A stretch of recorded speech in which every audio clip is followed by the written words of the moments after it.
Hi అండి అందరికీ welcome back to కీర్తి రుచులు. ఇవాళ మనమైతే వీడియోలలో సింపుల్గా మసాలా బెండి ఎలా ప్రిపేర్ చేసుకోవాలి ఏంటి అనేది అయితే వీడియో చూపిస్తానండి. తక్కువ మసాలాలతో ఇంట్లోనే హెల్తీగా ఎలా ప్రిపేర్ చేసుకోవాలి ఏంటి అనేది అయితే ఇదైతే రోటీ చపాతీ రైస్లోకి సైడ్ డిష్గా చాలా బాగుంటుంది. రెగ్యులర్గా చేసుకునే కర్రీస్ కాకుండా అప్పుడప్పుడు ఇలా అయితే ప్రిపేర్ చేసుకుందాం.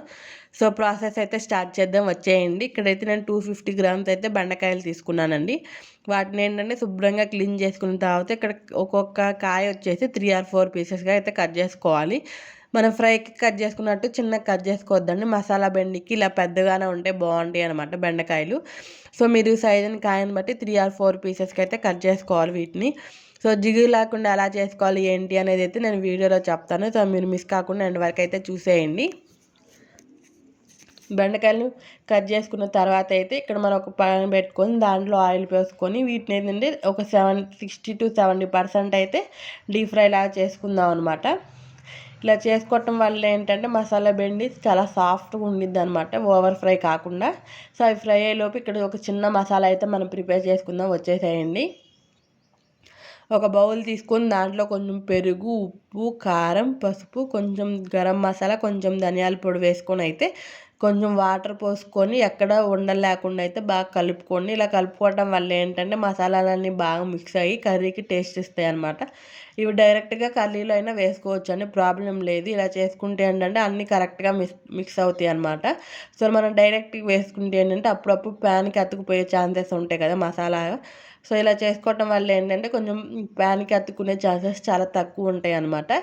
సో ఈ లోపు అయితే ఇక్కడ మన బెండకాయలు కూడా ఫ్రై అయిపోయినాయి అండి. చూసారా, ఒక 60 to 70% మాత్రమే ఫ్రై అయ్యాయి. మరి డీప్ ఫ్రై అయితే చేసుకోకండి, కూర అయితే అంత టేస్ట్గా ఉండదు. సో అదే ప్యాన్లో మళ్ళీ కొంచెం ఆవాలు జీలకర్ర వేసుకొని అయితే అవి చిటపట్లు ఆడిన తర్వాత ఇక్కడైతే మనం ముందుగానే కట్ చేసి పక్కన పెట్టుకున్న ఉల్లిపాయ ముక్కలు కూడా వేసుకొని ఫ్రై చేసుకోండి. ఇవి కూడా అంతేనండి, మరీ బ్రౌన్ కలర్లా ఫ్రై చేసిన అవసరం లేదు, లైట్గా ఫ్రై అయితే సరిపోతుంది. అవి కూడా ఫ్రై అయిన తర్వాత అయితే మనం ముందుగానే మిక్స్ చేసి పక్కన పెట్టుకున్న మసాలా కూడా వేసేసుకుందాము. ఇది కూడా అంతే అండి, పచ్చి వాసన పోయి కొంచెం ఆయిల్ పైకి తేలేంతవరకు అయితే ఉంటే సరిపోతుంది. తర్వాత నేనైతే ఇక్కడ టమాటా ముక్కలు యాడ్ చేస్తున్నాను. మీరు టమాటా ముక్కలు ప్లేస్లో ఏంటంటే టమాటా ప్యూరీ అయినా యాడ్ చేసుకోవచ్చు. నేనేంటంటే నాకు అక్కడక్కడ తగిలితేనే బాగుండిద్దని నేనైతే ఇక్కడ పీసెస్ అయితే యాడ్ చేశాను. మీకు అలా ఇష్టం లేదు, మాకు బెండకాయ ముక్కలు ఒకటే కావాలి అనుకుంటే మీరు ఇక్కడ ప్యూరీ అయినా యాడ్ చేసుకోవచ్చు, నో ప్రాబ్లం.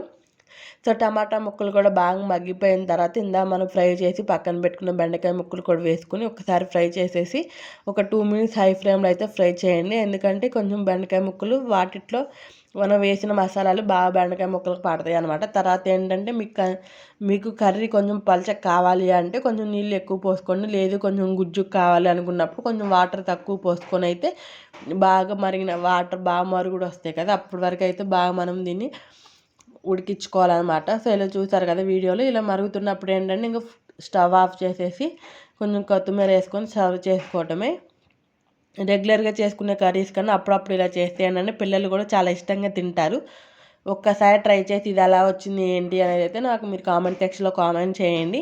సో ఇలాంటి మరిన్ని వీడియోస్ కోసం మన ఛానల్ అయితే సబ్స్క్రైబ్ చేసేసుకోండి. Thank you so much. Subscribe to my channel.